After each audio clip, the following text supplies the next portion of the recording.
Pessoal, hoje trataremos sobre o teorema do transporte de Reynolds. Esse teorema ele foi criado para facilitar a vida dos cientistas que analisavam o comportamento de fluidos se deslocando. Dentro de fluidos a gente entende como gases e líquidos. Porém, toda a noção que a gente tem em física trata apenas de partículas. Certo? Então, como que a gente pode fazer uma análise de um gás, por exemplo, sendo que o gás é formado por infinitas partículas e elas são independentes uma das outras? Num sólido, elas são unidas, ou seja, onde uma partícula vai, a outra vai junto, porque ela está fortemente ligada uma à outra. Porém, no gás isso não existe. Então, as coisas que uma partícula faz, a outra não necessariamente vai fazer e são totalmente independentes. Certo? Então, por exemplo, para começar esse estudo, inicialmente foi feito uma imposição, certo? de teorias, de definições que ajudaram a estabelecer esse teorema. Então, por exemplo, um gás que é confinado dentro de um recipiente, certo? Então, o que esse gás vai fazer? Ele vai estar lá dentro, se deslocando, certo? Para cima, para baixo, mexendo. A cada partícula desse gás está associada uma energia cinética.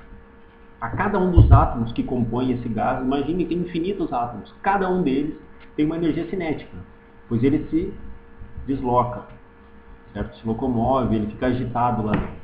O gás tem essa característica. Com isso, como ele está confinado dentro de um recipiente, quando ele vai se deslocar, ele não tem liberdade de deslocamento. Então ele se desloca e à medida que ele vai se deslocando, ele se choca com as paredes desse recipiente. Isso um gás. Agora imagine todos os gases, todos os átomos, né? Todos os átomos que compõem esse gás agindo dessa mesma forma. Então, com isso vai existir na parede desse recipiente uma força. Porque quando você joga uma bolinha de tênis contra uma parede, contra alguma coisa, essa bolinha ela causa uma força nessa coisa que você joga. Certo? Se você jogar uma bolinha numa garrafa, a bolinha vai derrubar essa garrafa. Por quê? Porque ela age naquela garrafa como uma força. Certo? Assim são as partículas desse gás. Quando eles se chocam com a parede do recipiente, eles causam uma força nessa parede. Certo? Porém, várias partículas que compõem esse gás agindo na parede desse recipiente, a gente chama isso de pressão. Ou seja, se eu for analisar apenas uma partícula, eu vou dizer que ela, a cada instante, ela bate num local, ela gera uma força num local desse recipiente, em algum ponto da parede dele. Porém, quando a gente trata de um gás, são várias partículas. É um número muito grande. Então, existe uma média dessas forças, desse choque dessas partículas. Como o número é muito grande, a gente pode considerar que a pressão dentro desse recipiente é constante. Certo? Então, se o número de partículas fosse muito pequeno, a gente não poderia considerar isso.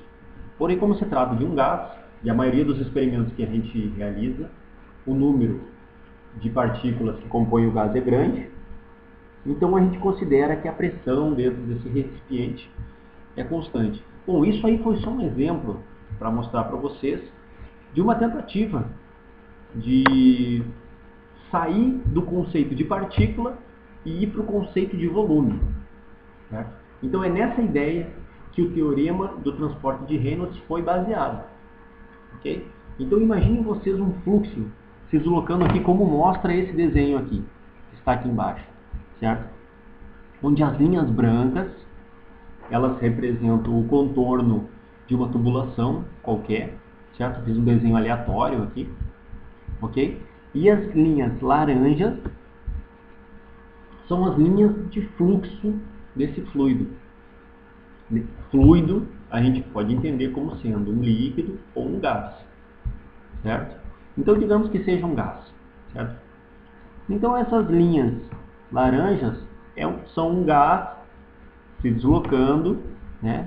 Direção do fluxo aqui, ó, um gás se deslocando da esquerda para a direita, conforme mostra a seta branca aqui em cima, no sentido, ou aqui, seguindo o caminho representado pelas linhas laranjas. Você pode perceber aqui em cima, né, essa linha de fluxo, ela está exatamente na parede da tubulação. Perceba que o fluxo aqui, nesse ponto, ou nessa linha, ele contorna exatamente a parede do tubo, como era de se esperar, né? Então, o tubo, nos limites, o fluxo, nos limites do tubo, vai agir exatamente da forma que o tubo lhe obriga a agir, a não ser por condições extremas que não serão tratadas nessa aula de hoje. À medida que há um afastamento das bordas, para baixo, por exemplo, ou para a área central, certo? Para baixo aqui está melhor de visualizar. Então essas linhas elas vão mudando sua forma, até que no centro aqui ela tem uma linha reta, certo? E aí na parte de baixo ela tende a se adaptar à borda inferior, ok?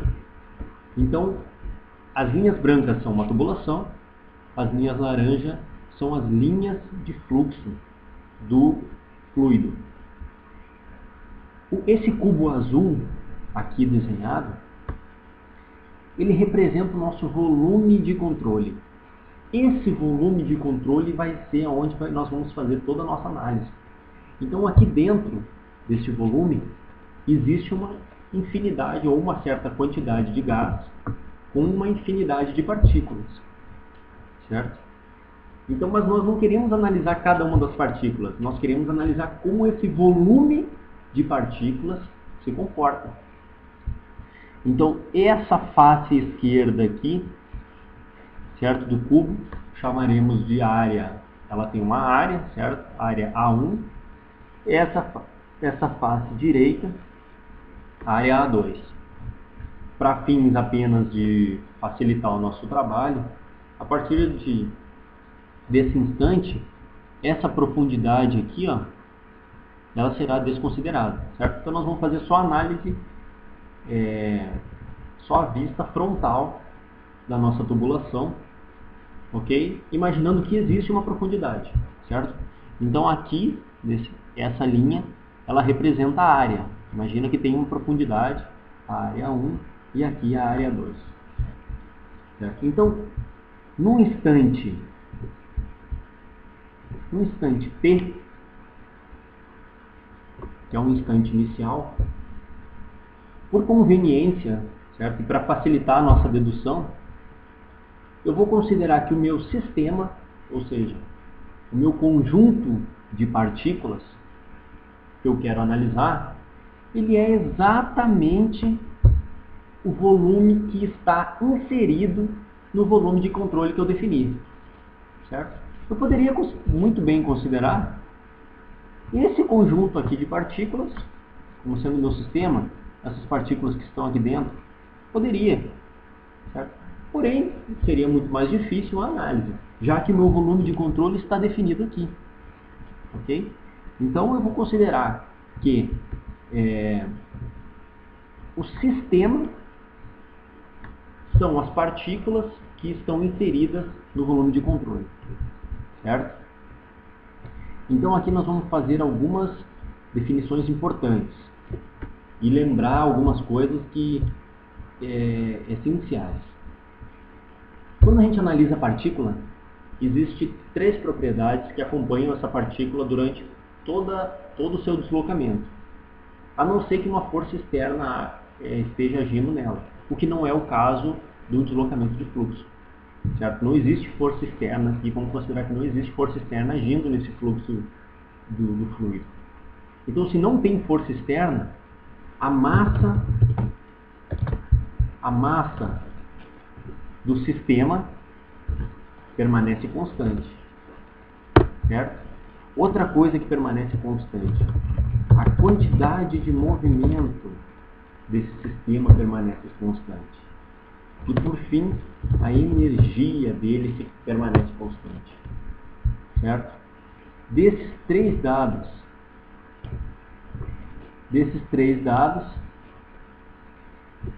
eu vou chamá-los de K. Mas como assim K?